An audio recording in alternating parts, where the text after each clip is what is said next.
Hello friends, आप सभी का स्वागत है मेरे यूट्यूब चैनल नो एग्ज़ाम में।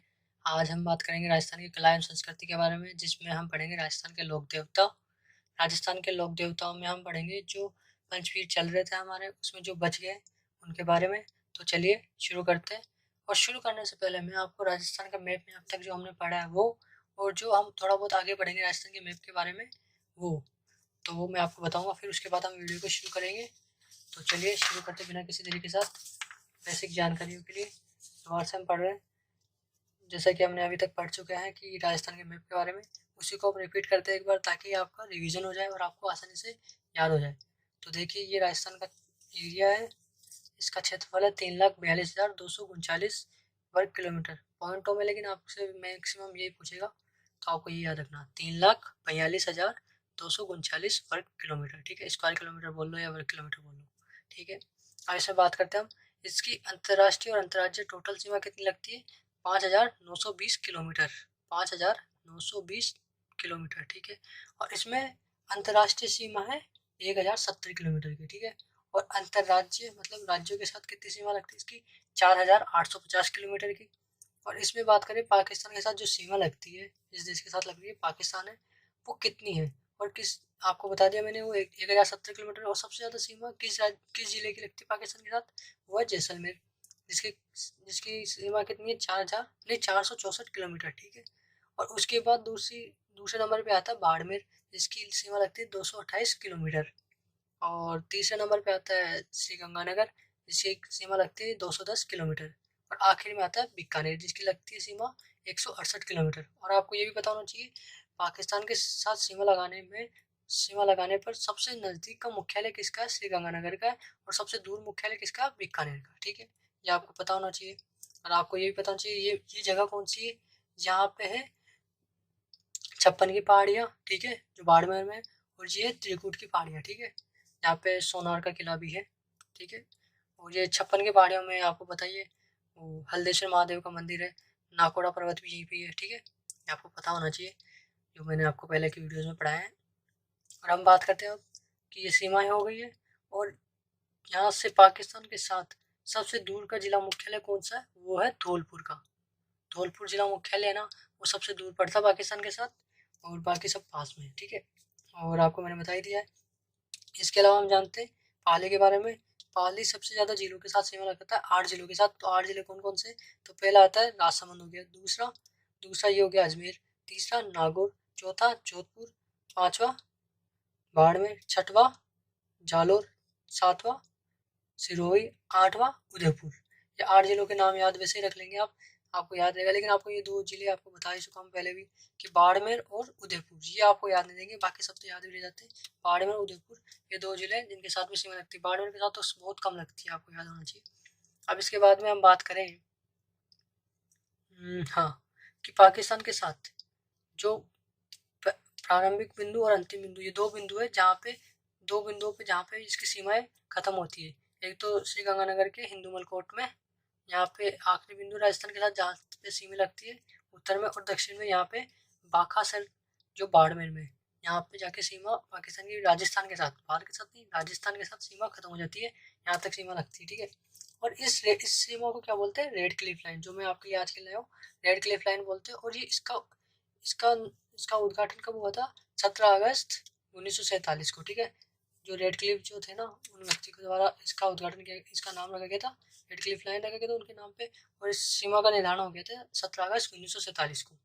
अब इसके अलावा हम राज्यों के साथ सीमा की बात करें, उससे पहले मैं आपको थोड़ा बहुत और बता देता हूँ कि पूर्व से पश्चिम की सीमा कितनी है। ये एरिया कितना है, कितना कितना दूरी है? ये 869 किलोमीटर। ठीक है, धौलपुर के साथ जितनी है। और इधर दक्षिण से उत्तर की तरफ 826 किलोमीटर। ठीक है, ये राजस्थान की राजधानी जयपुर। ठीक है, ये इसकी आकृति ऐसी है कि जैसे हम पानी पीने के लिए, वो आप कभी कुछ देखते हैं कि पानी पीने के लिए एक से कपड़े जैसा बर्तन आता है, कपड़े वाले टाइप का सा, उसमें पानी पीते हैं, तो उसकी आकृति है जयपुर की। ठीक है, आपको ये पता होना चाहिए भरतपुर की आकृति कैसी है। ये गिलहरी की तरह की आकृति है भरतपुर की। ठीक है, और ये मोर की तरह की आकृति जोधपुर की है। ठीक है, ये बेसिक बता रहा हूँ मैं आपको, जो जो आपको याद रखना है। और अब आगे बढ़ते हैं हम। और ये भी याद कर लीजिए, भीलवाड़ा की आकृति आयताकार है, और पतंग की आकृति किसकी है? टॉप की है। ठीक है, अब आगे बढ़ते हैं, इसको छोड़िए, हम आगे बात करते हैं। ये है, ये उत्तरी अक्षांश में राजस्थान किस में भारत किस क्षेत्र में आता है? उत्तरी पूर्वी अक्षांश में। और उत्तर पूर्वी अक्षांश में यहाँ की सीमा, यहाँ की कितने डिग्री से कितने डिग्री है? पूर्व से पश्चिम तो 69 डिग्री 30 मिनट से 78 डिग्री 17 मिनट तक है, ठीक है। और दक्षिण से उत्तर की तरफ कितना है?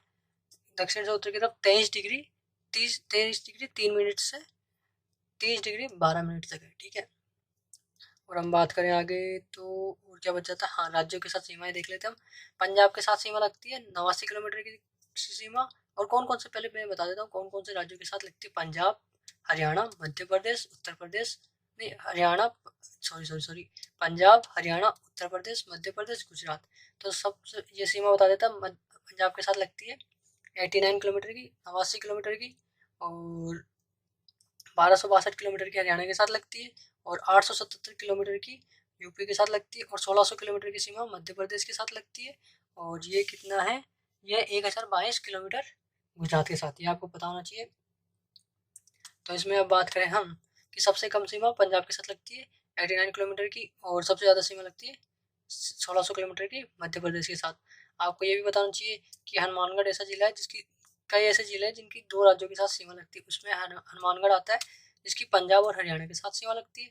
और भरतपुर आता है जिसकी हरियाणा और उत्तर प्रदेश के साथ लगती है। और धौलपुर आता है जिसकी उत्तर प्रदेश और मध्य प्रदेश के साथ सीमा लगती है। और बांसवाड़ा जो दक्षिण में आता है उसकी सीमा ये मध्य प्रदेश और गुजरात के साथ लगती है। तो आपको ये जानकारी जानकर अच्छा लगा हो तो चैनल को छोड़िए, वो छोड़िए, हम आगे बढ़ते हैं। तो हमने आपको ये जानकारी दे दी है। और हाँ, थोड़ा बहुत और पॉइंट है कि उत्तर का पॉइंट क्या होता है? कोणा गाँव है उत्तर का पॉइंट। और दक्षिणतम बिंदु, राजस्थान का दक्षिणतम बिंदु है बोरकुंड गाँव। और इधर पूर्वी पॉइंट कौन सा है? सिलाना गाँव। इधर दूसरा पश्चिमतम बिंदु क्या है? कटरा गाँव, ठीक है। अब आपको याद करने का बता चुका हूँ पहले भी कि कोणा गाँव है तो कौन कौन है भाई तू, ठीक है। और कौन है भाई तू, ये भी याद रखेंगे। तो इससे कोणा और बोरकुंड, कौन है से बोरकुंड, ठीक है। और इधर एक सिलने का काम करता है, एक काटने का काम करता है। तो सिलाना हो गया, काटने का कटरा हो गया, ठीक है। बस ये जानकारी थी आपके लिए। और कुछ रहेगा? हाँ, मैं आपको एक और बताना भूल गया बात कि इसमें जिन जिलों की सीमाएं किसी भी राज्य या अंतर्राष्ट्रीय सीमा नहीं लगती है, वो जिले कौन कौन से मैं आपको वैसे बता देता हूँ। एक तो जोधपुर हो गया, एक नागौर हो गया, एक पाली हो गया, एक अजमेर हो गया, एक राजसमंद हो गया, एक टोंक हो गया, एक दौसा हो गया, एक और बचता है ये बूंदी, ठीक है। ये 8 जिले लगते हैं। और एक, हाँ, ये हो गए राजसमंद वगैरह तो मैंने बता ही दिया आपको। ये 8 जिले हो गए। 8 जिलों की सीमा किसी के साथ नहीं लगती है, ना अंतर्राष्ट्रीय ना अंतर्राज्यीय, ठीक है। तो अब हम आगे बढ़ते हैं हमारे वीडियो पे। तो हम वापस आते हैं हमारे प्रमुख बिंदु पे कि हम किस बारे में आज बात कर रहे थे। आज हम बात कर रहे थे राजस्थान के लोक देवता। राजस्थान के लोक देवता में जो पंचपीर बच गए थे, दो हम 3 पंचपीरों के बारे में पढ़ चुके हैं, रामदेव जी, बाबू जी, गोगा जी। अब चौथे पंचवीर और पांचवें पंचवीर के बारे में आज हम बात कर लेंगे। इनके बारे में ज़्यादा जानकारी नहीं है, जानने के लिए महत्वपूर्ण परीक्षा के उपयोगी जितनी भी जानकारी होगी वो हम आपको बताएंगे। तो बचते हैं हड़बू जी और मेहा जी, ये दोनों पंचपीरों में आते हैं और इनके बारे में बात करेंगे हम। तो देखते हैं। तो बात करें तो मेहा जी, नहीं हड़बू जी का जन्म बुंडेल नागौर में हुआ था। और इनके पिता का नाम मेहा जी सांकला था, ठीक है। और इनके गुरु बालीनाथ थे, ठीक है। और इन्हें सगुन शास्त्र का ज्ञाता भी कहा जाता है क्योंकि इनको रामदेव जी ने कुछ भेंट किया था। तो उसी वजह से जिन चीज़ों को भेंट किया था उसी वजह से इनको सगुन शास्त्र का ज्ञाता भी कहा जाने लगा। और रामदेव जी इनके मौसेरे भाई थे, आपको पता ही होगा, ये मैं आपको पहले ही बता चुका हूँ। और मंदिर कहाँ है? बेंगटी फलोदी जोधपुर में, जोधपुर के अंदर फलोदी में बेंगटी गाँव में, ठीक है, मंदिर जो प्रमुख मंदिर है। और इनकी बैलगाड़ी की पूजा की जाती है। इनका वाहन क्या है? सियार है। और पंचपीर में आते हैं, आपको ये पता ही है बात। अब आगे बढ़ते हैं हम। मेहा जी के बारे में बात करें तो पंचपीर है ये भी। और पंचपीरों में बात करें तो इनका प्रमुख मंदिर कहाँ आता है? बापड़ी जोधपुर में आ जाता है, ठीक है। और बापड़ी जोधपुर में आगे बढ़े तो फिर मेला कब लगता है? इनका मेला लगता है भाद्रपद कृष्ण अष्टमी को मेला लगता है मेहा जी मांगलिया का, ठीक है, बापड़ी गाँव में। इनके भोपों की वंशवृद्धि नहीं होती, ठीक है, समझिए आप। इनके भोपे जो होते हैं उनकी वंशवृद्धि होती नहीं है, ठीक है। और इनके घोड़े का नाम था किरण काबरा, ठीक है, किरण काबरा, ठीक है, ये आपको याद रखना है। और आगे बढ़े हम। जैसलमेर के राव रणंगदेव भाटी के विरुद्ध युद्ध करते हुए वीरगति को प्राप्त हुए, ठीक है। और अन्य जानकारी इनके बारे में, कर्नल जेम्स टोड का मानना है कि ये मांगलिय राजपूत मानते थे इनको, है ना। और अन्य इतिहासकार इनको सांकला राजपूत मानते थे। और इसके अलावा हम अन्य जानकारियों में महत्वपूर्ण जानकारी भी लेके आए हैं आपके लिए कुछ, कि जैसे कि देवरे। देवरे क्या, चबूतरे नुमा बने लोक देवताओं के पूजा स्थल। पंचपीर हो चुके हम हमारे, तो इसमें क्या जानते हैं हम, देवरे क्या है, एक चबूतरे नुमा लोक देवताओं के पूजा स्थल होते हैं ना, उनको देवरे कहा जाता है। ठीक है, ये लोक देवताओं के जो चबूतरे होते हैं ना, उनको देवरे कहा जाता है। ओही चढ़ो, ओही चढ़ो क्या होता है, लोक देवताओं के सामने कोई वस्तु रखना, मतलब अपन कुछ मांगते हैं ना, तो अपन कुछ चढ़ाते हैं ना उन लोक देवता को, तो उनके सामने कुछ चढ़ावा होता है, उसको बोलते हैं ओही चढ़ो, लोक देवताओं के सामने कोई वस्तु रखना। ठीक है। और नावा, देवताओं की दस्तु धातुओं से बनी गले में बांधे जाने वाली प्रतिकृति, मतलब ये बात कह रहे हैं कि जो आप गले में बांधते हैं ना, वो ताबीज वगैरह जिसको बोलते हैं ताबीज, और डोरी के साथ, उसको नावा कहा जाता है ताबीज को ना। ठीक है, नावा, ये आपको याद रखना है। आगे बढ़ते हैं। आगे बढ़ने से पहले, जैसा कि अभी तक हमने जाना, राजस्थान के लोक देवताओं में पढ़ लिया हमने, अब आगे बढ़ेंगे। लेकिन उससे पहले मैंने एक चेक किया कि वीडियो सही हुआ कि नहीं हुआ, तो मैंने पाया कि कुछ गड़बड़ हुई है, तो उसको वापस हम सही करते हैं। तो मैं आपको एक बार जो मैंने बताया है वही मैप आपको वापस दिखा देता हूँ, ताकि आपको कोई दिक्कत ना आए। ये देख लीजिए आप वीडियो में, मैप को आप थोड़ा जूम करके दिखा रहा हूँ मैं आपको कि कोई है क्या वो पॉइंट, मतलब ये वीडियो के धुंधला हो गया था, मैंने चेक किया उसको। तो आप देख लीजिए एक बार वापस राजस्थान के मैप को, ताकि आपको सब कुछ दिख जाए, पता चल जाए कौन सी चीज़ रह गई हो। तो देख लीजिए, नीचे से भी देख लीजिए आप। और अब हम आगे बढ़ते हैं, और मैं आपको ये राजस्थान के लोक देवता थोड़ा दोबारा से बढ़ा देता हूँ, ताकि आपको कोई दिक्कत ना हो। तो बात करते हैं हम, एक मिनट रुक जाइए, मैं इसको जूम आउट कर दूँ थोड़ा सा।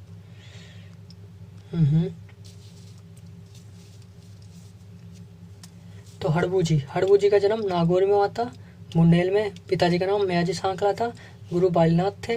इन्हें शगुन शास्त्र का ज्ञाता भी कहा जाता है। रामदेव जी के मौसेरे भाई थे। वेंकटी फलोदी जोधपुर में इनका जन्म हुआ था। नहीं, मंदिर है, और बैलगाड़ी की इनकी पूजा की जाती है, और इनका वाहन क्या है, सियार है, और ये पंचपीरों में आते हैं। ठीक है, इनके बाद बात आती है मेहाजी मांगलिया, और इन्हें भी पंचपीर कहा जाता है। और इनका प्रमुख मंदिर बापणी जोधपुर में है। मेला लगता है इनका भाद्रपद कृष्ण अष्टमी को लगता है, और ये भाद्रपद कृष्ण अष्टमी वही है जब किशन जी का जन्म हुआ था। कृष्ण जन्माष्टमी भाद्रपद कृष्ण अष्टमी को आती है। और इनके भोपों की वंशवृद्धि नहीं होती है। घोड़ा इनका क्या है, किरण काबरा है। और जैसलमेर के राव रणंगदेव भाटी के विरुद्ध युद्ध करते हुए ये वीरगति को प्राप्त हुए थे। और अन्य इनके बारे में तथ्य है कि कर्नल जेम्स टोड का मानना है कि ये मांगलिया राजपूत मानते थे इनको, है ना। और अन्य इतिहासकार इन्हें सांकला राजपूत मानते थे। ये एग्ज़ाम में पूछा जा सकता है। और अन्य महत्वपूर्ण जानकारी क्या क्या है वो देख लीजिए आप एक बार। तो मैं आपको जूम करके बताता हूँ। देवरे क्या होते हैं, इनके चबूतरे नुमा जो पूजा के स्थान होते हैं लोक देवता के, उन्हें देवरे कहा जाता है। ओही चढ़ो क्या होता है, देवताओं के सामने कोई वस्तु रखना। जैसे अपन को कोई मनोकामना मांगनी है, तो अपन कोई प्रसाद वगैरह चढ़ाते हैं ना, दान पेटी में वगैरह में कुछ भी देते हैं, वैसे कोई वस्तु रखना, तो उसको कहा जाता है ओही चढ़ो। ठीक है। और नावा क्या होता है, देवताओं की धातु से बनी गले में बांधने वाली प्रतिकृति। मतलब ये है कि आप जो गले में पहनते हैं, जैसे कि ताबीज पहनते हैं आप, है ना, जो भी पहनते हैं लोक देवताओं का, उसको नावा कहा जाता है। ठीक है। अब हम आगे बढ़ते हैं, तो हम बात करेंगे भूमि के प्रकार के बारे में। भूमि के प्रकार, राजस्थान में अलग अलग तरह की भूमियाँ पाई जाती है, जिनमें आती है बीड़ भूमि। नदियों नालों के पास की भूमि को बीड़ भूमि कहा जाता है।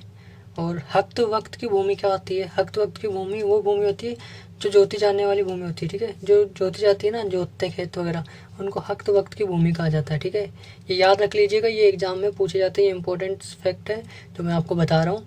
और आगे बात करते हैं तलाई भूमि। तलाई भूमि क्या है, तालाब के पेटे की भूमि जिसमें बिना सिंचाई फसल उगती है। मतलब तालाब के पास में कोई भूमि है ना, और उसमें पानी की जरूरत नहीं होती, अपन सिंचाई की जरूरत नहीं होती, वो अपने आप ही उग जाते हैं फिर वो। ठीक है, फल वो जो भी घास फूस वगैरह जो भी उगती है वो उग जाती है। ठीक है, वहाँ पे आराम से बिना किसी पानी की सिंचाई के। और आगे बात करते हैं मगरा भूमि। मगरा भूमि देखो, मगरा भूमि क्या होती है, जो पहाड़ क्षेत्र की भूमि है, पहाड़ी क्षेत्र में भूमि होती है, उसको मगरा भूमि कहते हैं। और पीवल भूमि क्या होती है, जो तालाबों या कुओं द्वारा सिंचित भूमि होती है ना, उसको पीवल भूमि कहा जाता है। आप ये सभी याद कर लीजिएगा, ये एग्जाम में पूछेगा आपसे, और मैं बता रहा हूँ इनमें से एक तो आएगा। और पूछा भी जाता है। मैं आपको बताऊंगा कौन सा क्वेश्चन आया था प्रीवियस एग्जाम्स, प्रीवियस ईयर्स के क्वेश्चंस में, और वो इंपॉर्टेंट भी है, सभी इंपॉर्टेंट है मेरी नज़रों में, तो मैं आपको बता रहा हूँ। फिर आता है और ये बारानी भूमि। बारानी भूमि का अर्थ है कि इस तरह की भूमि पर सिंचाई की सुविधा उपलब्ध नहीं थी, अब हो गई है लेकिन पहले नहीं थी बारानी भूमि में, ठीक है। तो इन पर सिंचाई की सुविधा उपलब्ध नहीं होती है। और चरणोत क्या होता है, चरणोत को चारागाह भी बोलते हैं। चारागाह भूमि या चरणोत भूमि वह भूमि जो पशुओं के लिए चारा उगाने के लिए छोड़ी जाती थी, ठीक है। मतलब ऐसी एक खेत हो गया आपके पास पूरा, ठीक है, एक पूरा खेत है, इसमें इतनी सी जगह आपने छोड़ दी, जैसे कि आप देख रहे हैं ये पूरा खेत है, ठीक है, इतनी सी भूमि आपने छोड़ दी, यहाँ पे घास फूस उगने दी वगैरह उगने दी, ताकि आपके जो पशु वगैरह पाले हुए खेत में वो वहाँ पे जाके चढ़ सके और आपके फसलों को नुकसान भी ना हो, और आपके वो घास फूस खा ले वो उसको खा के वो उनको खाने की पूर्ति भी हो जाए और बाकी सुविधा भी मिल जाए, ठीक है। चरणोत भूमि हो गया। अब आगे बात करते हैं माल भूमि। माल भूमि की बात करें तो काली उपजाऊ भूमि होती है ये, ठीक है। जो इम्पोर्टेंट है माल भूमि कौन सी होती है, काली उपजाऊ भूमि, ठीक है। अब आखिरी बात करते हैं चाही भूमि। ये कुओं, तालाबों, नदियों और नहरों के साधनों से सिंचाई संभव होती है इसमें, ठीक है। मतलब ये ऐसी भूमि है जिसमें कुओं, तालाब, नदियों व नहरों की किसी भी तरीके से साधनों के द्वारा इन पर सिंचाई की जाती है, तो उसको चाही भूमि कहा जाता है। और ये पिछले एग्जाम में पूछा गया एक में, तो ये आपको याद रखना है, ये इंपॉर्टेंट है मेरी नज़रों में, तो आपको याद रखना है ये। तो ये आपने देखा भूमि के प्रकार, ठीक है, भूमि के प्रकार। अब हम आगे बढ़ते हैं, आगे बात करेंगे एक्स्ट्रा जो भी राजस्थान के बारे में फैक्ट्स हैं। तो बात करें राजस्थान में सर्वाधिक भेड़ किस जिले में पाई जाती है, तो आपको पता होना चाहिए कि बाड़मेर जिले में सर्वाधिक भेड़ें पाई जाती है राजस्थान की, ठीक है। मैं आपको भेड़ों के बारे में बताऊंगा बहुत कुछ, कि भेड़ों का एक टॉपिक लेके आऊँगा, भेड़ वगैरह जो भी है, जो भी राजस्थान के भेड़, बकरी, ऊँट, गाय, थारपाकर गाय, जैसे राठी गाय होगी, ठीक है, बहुत सी गायें हैं राजस्थान की, उनके बारे में लेके आऊँगा। ऊँट हो गए बहुत सारे, ठीक है। तो आपको मैं सभी बताऊँगा, लेकिन धीरे धीरे बूंद बूंद से घड़ा बढ़ता है, वैसे ही। तो हम आगे बढ़ते हैं। अगला क्वेश्चन है खुरपका मुँहपका रोग कौन से पशु में पाया जाता है। आपको ये पता होना चाहिए खुरपका मुँहपका। मैं इस पर भी एक वीडियो लेके आऊँगा, कि है ना, छोटा ही लेके आऊँ चाहे, कि रोग कौन कौन से होते हैं पशुओं में, कौन से पशु में कौन से रोग होते हैं, और वो राजस्थान के पशुओं में, ठीक है। तो ऊँट के होती है खुरपका और मुँहपका, और ऊँट की नस्ल कौन कौन सी है ये जान लीजिए। ये मैं आपके लिए लिख लिया था ताकि मेरे को आसानी से बताना हो, तो आपको मिल जाए जानकारी, और जो PDF जब मैं दूँ तो आपको ये याद भी करने में आसानी हो। तो एक तो नाचना हो गया, एक गोमट हो गया, एक बीकानेरी हो गया, एक सिंधी हो गया, एक कच्छी हो गया, ठीक है।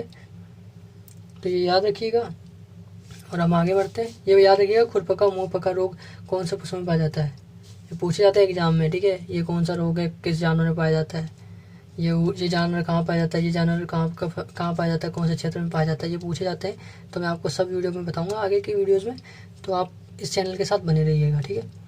और आगे बढ़ते हैं हम। तीसरा क्वेश्चन, मेरिनो चोकला किस क्षेत्र में पाई जाती है। मेरिनो चोकला किस क्षेत्र में पाई जाती है, ठीक है। ये शेखावटी क्षेत्र में पाई जाती है मेरिनो चोकला, ठीक है, याद रखना चाहिए। वैसे तो ये शेखावटी क्षेत्र के अलावा जैसे बीकानेर हो गया, जयपुर हो गया और नागौर हो गया, इन क्षेत्रों में पाई जाती है। और शेखावटी क्षेत्र में कौन कौन से जिले आते हैं ये आप जान लीजिए, चूरू, झुंझुनू, सीकर, ये 3 जिले आते हैं शेखावटी क्षेत्र में। अब हम आगे बढ़ते हैं।